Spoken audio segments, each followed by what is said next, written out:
1968 दुनिया cold war की आग में जल रही थी। अमेरिका और यूएसएसआर के बीच टेंशन्स ऑलरेडी एक्सट्रीम था और कोरियन पेनिनसुला एक चिंगारी पर टिका हुआ था। पर उस साल एक ऐसा ऑपरेशन शुरू हुआ जिसे मॉडर्न हिस्ट्री का सबसे बोल्ड, सबसे सुसाइडल और सबसे डेंजरस असेशन अटेम्प्ट माना जाता है। एक मिशन जिसमें सिर्फ 31 कमांडोज 25 मिलियन लोगों के कैपिटल सियोल के सेंटर में घुस गए। उनका टारगेट था साउथ कोरिया के प्रेसिडेंट को मार देना। यह है blue house red. Korean war 1953 में सीज फायर के साथ रुक गई थी, पर असली शांति कभी नहीं हुई। दोनों कोरियाज के बीच नफरत बढ़ती गई। साउथ कोरिया अमेरिकन सपोर्ट के साथ डेवलप हो रहा था और नॉर्थ कोरिया को यह बिल्कुल पसंद नहीं था। नॉर्थ कोरियन लीडर किम इल संग को लगता था कि अगर साउथ कोरिया के प्रेसिडेंट पाक चुंग ही को खत्म कर दिया जाए तो पूरी साउथ कोरियन गवर्नमेंट कोलैप्स हो जाएगी और पेनिनसुला पर उसका कंट्रोल आ जाएगा। इस सोच ने जन्म दिया एक सुपर सीक्रेट कमांडो यूनिट को। 1967 में नॉर्थ कोरिया ने बनाई यूनिट 124। इसमें 31 कमांडोज को सेलेक्ट किया गया। मेंटल, फिजिकल और साइकोलॉजिकल टेस्ट के बाद उनकी ट्रेनिंग नॉर्मल नहीं थी। ये लोग 2 साल जंगल में रहे, एक्सट्रीम वेदर में सर्वाइव किया। उन्हें कोरियन एक्सेंट कन्वर्ट करना सिखाया गया। उन्हें ब्लू हाउस का मैप याद करवाया गया। उन्हें disguise, guerrilla warfare, hostage control, explosive, survival सब सिखाया गया। ट्रेनिंग इतनी ब्रूटल थी कि कुछ कमांडोज ट्रेनिंग में ही मर गए। जो बच गए वो एक वॉकिंग वेपन बन चुके थे। मिशन का ऑब्जेक्टिव क्रिस्टल क्लियर था। DMZ क्रॉस करो, सियोल के सेंटर तक घुसो, ब्लू हाउस में घुसना, प्रेसिडेंट पाक चुंग ही को असैसिनेट करना, जो भी प्राइस हो मिशन कंप्लीट करना। यह एक सुसाइड लेवल मिशन था। बस एक तरफ से चलना, रास्ता वापस का नहीं। 17 जनवरी 1968 31 कमांडोज रात के अंधेरे में DMZ क्रॉस करते हैं। दुनिया का सबसे heavily guarded border. Barbed wires, mines, machine guns, patrolling. फिर भी ये लोग बिना पकड़े गए बॉर्डर लाइन के अंदर घुस गए। DMZ क्रॉस करने के बाद ये लोग 3 दिन जंगलों और पहाड़ों में चलते रहे। ये अपने फुटप्रिंट्स छुपा रहे थे, फायर या लाइट का यूज नहीं कर रहे थे।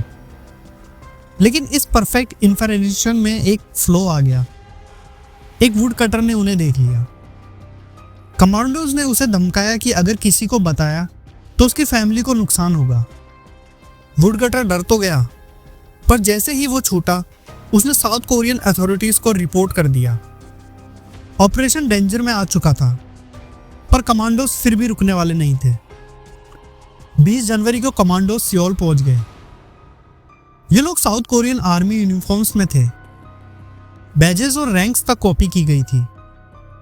सिटी में घुसना सबसे रिस्की पार्ट था, पर ये इतने कॉन्फिडेंट और ट्रेंड थे कि सोल्जर्स ने भी उन्हें एक नॉर्मल पेट्रोल टीम समझा। 31 कमांडोज साउथ कोरिया के कैपिटल के बीचों बीच, और ब्लू हाउस उनके टारगेट से सिर्फ 800 मीटर दूर था। जब ये ब्लू हाउस के पास अप्रोच करते हैं, एक पुलिस चेक पॉइंट पर उनसे सवाल किए जाते हैं। एक पुलिस ऑफिसर को उनका बिहेवियर थोड़ा ऑफ लगता है। उसने उनसे यूनिट नंबर, ID और पर्पस पूछा, जिस पर कमांडोज थोड़ा हेजिटेट हो गए।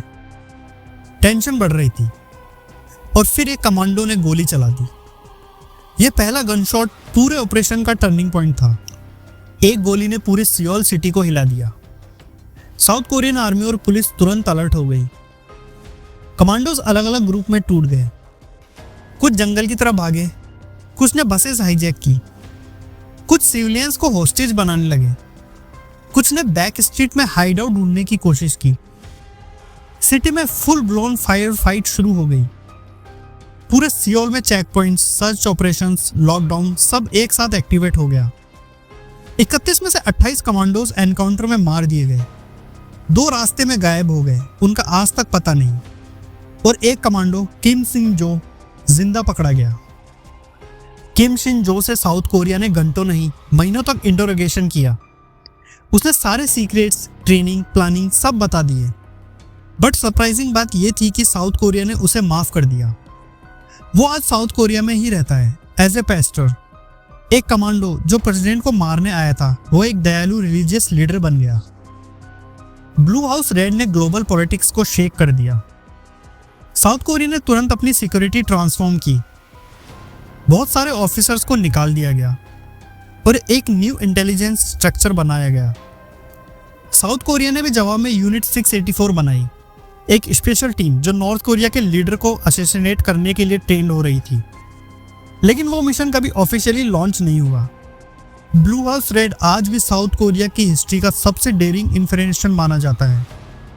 एक सुसाइड मिशन, एक सिटी वाइड मैनहंट और एक ऐसा अटैक जो कोरिया को हमेशा के लिए बदल गया। 1968 का ब्लू हाउस रेड हिस्ट्री का वो चैप्टर है जिसे दुनिया कभी नहीं भूलेगी। दोस्तों, अगर वीडियो अच्छा लगा हो तो लाइक, शेयर और कमेंट ज़रूर करें। और हाँ, चैनल को सब्सक्राइब करना बिल्कुल मत भूलना। मिलते हैं नेक्स्ट वीडियो में, तब तक के लिए ध्यान रखो।